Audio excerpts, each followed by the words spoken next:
Good morning. So, welcome. My name's Jane. Welcome to this mini workshop on breathing. So, breathing. It's a natural, involuntary thing. It's something that we do without thinking. Breathing is important. If we don't breathe, we die. Hence, people who are struggling with their breath are often put on ventilators to help them with their breathing. We breathe in through our nose and sometimes our mouth, one or the other, or a combination. A basic breath involves the air travelling in, down our throat. The epiglottis closes so that the air doesn't come down our food pipe, but goes down instead into our lungs. So we have a left and a right hand lung. If you imagine two balloons, and each time you breathe in, those balloons are inflating and then deflating. Now also, we have muscles that help us with our breathing. So for example, the diaphragm. Now this is a band of muscle just below your rib cage here. When we breathe in, this muscle relaxes and it drops down, creating a dome of vacuum so that more air is pulled in. And then when it contracts, it pushes up and squeezes that air up and out. We also have our intercostal muscles, the muscles between your rib cage that help to expand and contract to help squeeze the air in and out. So why do we breathe? Well, we breathe to bring in oxygen to our lungs, where it's then passed over into our blood system and transported around the whole body to where it's needed. So for example, our brain needs oxygen. If we don't have oxygen, then we suffer from brain damage or become brain dead. But also different organs in the body need the oxygen, and in particular our muscles. Then all the waste products from transforming fuel into energy, etc., like carbon dioxide, is transported from the body back to the lungs and breathed out. So we breathe in oxygen and we tend to breathe out the waste products, carbon dioxide. Now if you remember back to your biology lessons, which might be a long time ago, the air we breathed in was made up of oxygen, nitrogen and carbon dioxide. And then it was a differing amount from what we breathed in to what we breathed out. So obviously we breathe out more carbon dioxide than we breathe in. So breathing in to the lungs and then taking that oxygen to the muscles. This is when we do aerobic exercise. So we need to breathe in oxygen in order to convert stored fuel back into fuel that our muscles can use so that we can exercise. If you work too hard though, or too extreme, or over a long period of time, we get what we call lactic acid occurring, and we have an oxygen debt that needs to be paid off in order to continue exercising. Hence why sometimes you need to slow down or reduce the intensity, have a rest, catch your breath, all that sort of thing, so we get more oxygen coming back in, which can then pay off that oxygen debt and reduce the lactic acid, and then we continue exercising again.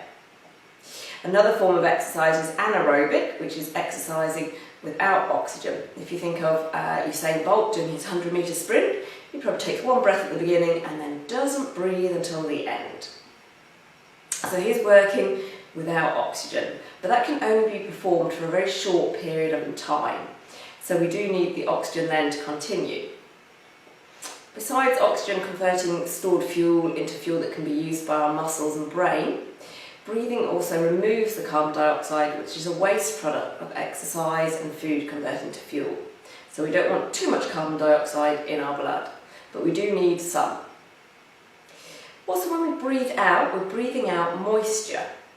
Hence, in cold weather, you can see you can see your breath, that fog, and that's water droplets being breathed out. So it's not a good idea to always breathe out through your mouth, because you're losing a lot of water and that can lead to dehydration in hot circumstances or hard exercising. So when we breathe in through the nose, the air that we breathe in is warmed, it's filtered, and then as we breathe out, it helps maintain some of the moisture still in our body. But what else is the benefit of breathing? Feel free to make a comment, let me know.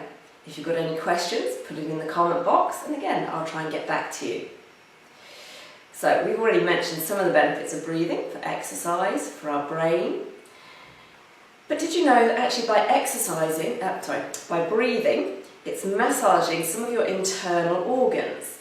For example, your abdominal contents. When you breathe in, that breath is pushing down, it's massaging your duodenum, all those muscles that transport all your food away and through your body.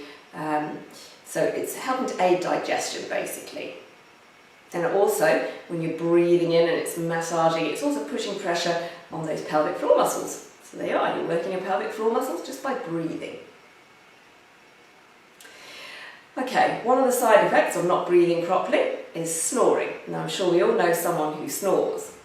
It may even be you.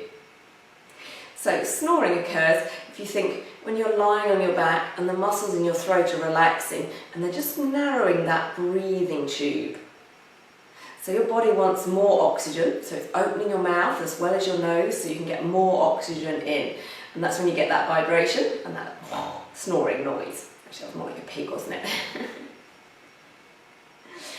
Okay, so there's a nasty condition called sleep apnea, which can be where you stop breathing just for short periods. So when you're asleep, you might stop breathing for a short period, and then you get that sudden and people start breathing again. Now this can be dangerous because you're going for short periods without oxygen, and that's not good for our brains or our body. Some people who suffer severely may need to actually sleep with an oxygen mask on. So I hope you're learning some stuff about breathing today. Lots of health benefits from breathing. Breathing in a full breath. We're getting in fresh air. So we don't want to be breathing and rebreathing that stale, just top half of your body. You want to breathe in a full breath and exhale it all. So we're getting fresh air in each time. And this helps improve our health. It can help improve your lung capacity. So in the recent 10-20 years, you may have seen various devices that are aimed at improving your lung capacity, your lung strength. So it'll be sort of a little device that you stick in your mouth and have to breathe against resistance. So just by breathing naturally, taking a nice big full breath in, you're helping improve your lung capacity yourself. And also, as I said, the health benefits of breathing. It can slow your heart rate down. So working on your parasympathetic nervous system. In other words, helping to reduce those stress levels. So again, if you think of an anxious, stressed person, they're going to be breathing up here. Short, shallow breaths. If you think of a calm, relaxed person, it's a slow, deep breath. Our breathing also affects our posture, or our posture affects our breathing. So again, if you think of someone crunched over, they're a little bit anxious, nervous, that's squashing, they're not going to get so much air in. If you think of a nice, tall, open posture, you're going to get more air in. So I want to talk today, it's just a mini workshop, so I'm not going to go on for much longer, about 3 types of breathing: clavicular, thoracic, and diaphragmatic breathing.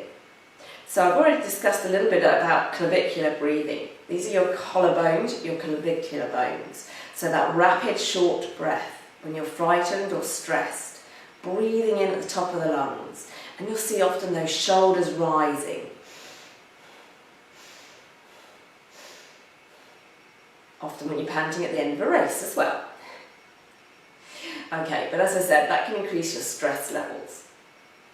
Thoracic breathing or lateral breathing, this is often referred to in Pilates. So we're breathing here into this part of our body, trying to make that breath travel sideways into our ribs.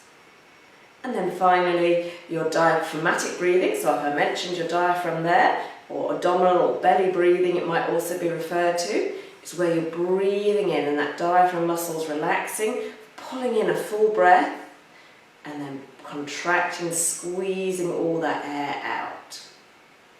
So a full breath is 3-dimensional. We use all 3 of those types of breathing. We breathe in wide, laterally, out to the side, deep, down into the belly, and broad, into your rib cage. The ribs at the front expand forwards and out, and you're breathing into your back. So let's have a little practice at some of that. I want to practice that lateral thoracic breathing first. So just place your hands on your ribs, give them a little squeeze in tight. Breathe out. As you breathe in through your nose, feel those ribs expanding.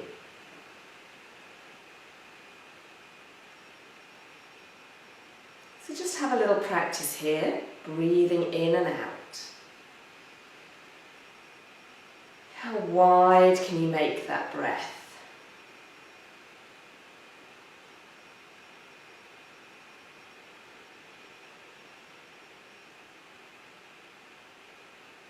Now in Pilates, we're thinking about pulling our abdominal muscles in, so we're not breathing down into that abdominal muscles because we're working them, tightening them, and just breathing into this upper spine, our thoracic spine. However, in yoga, we want to try and get that full breath in. So I want you now to place your hands on your belly. You may prefer to lie on the floor for this exercise because then those tummy muscles are relaxed.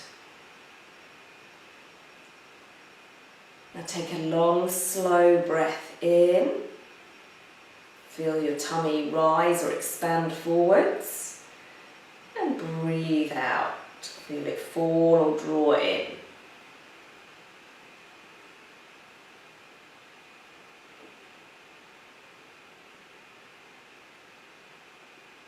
So a full yogic breath, we're trying to use all three. So I want you now, you can place one hand on your tummy, one hand on your ribs or your chest. Take a full breath out.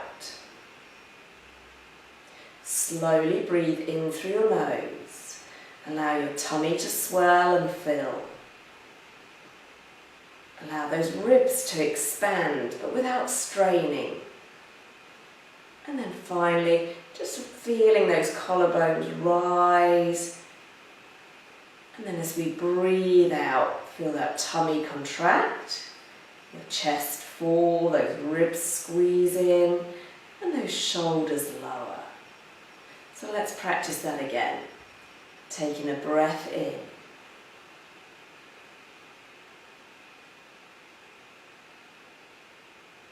And then a breath out.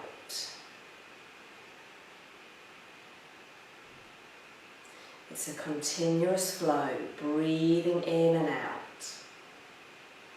Not gasping or straining. Your breath should be silent.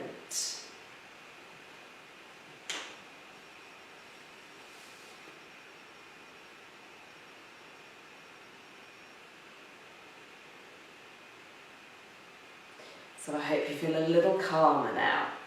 You might feel a little lightheaded if you've been hyperventilating or you're not used to breathing like this. And it does take practice. I found it extremely hard to breathe, and I still do. So keep practicing with me. Come along to one of my sessions, join in my yoga classes or my breathing and meditation classes. Thanks for listening.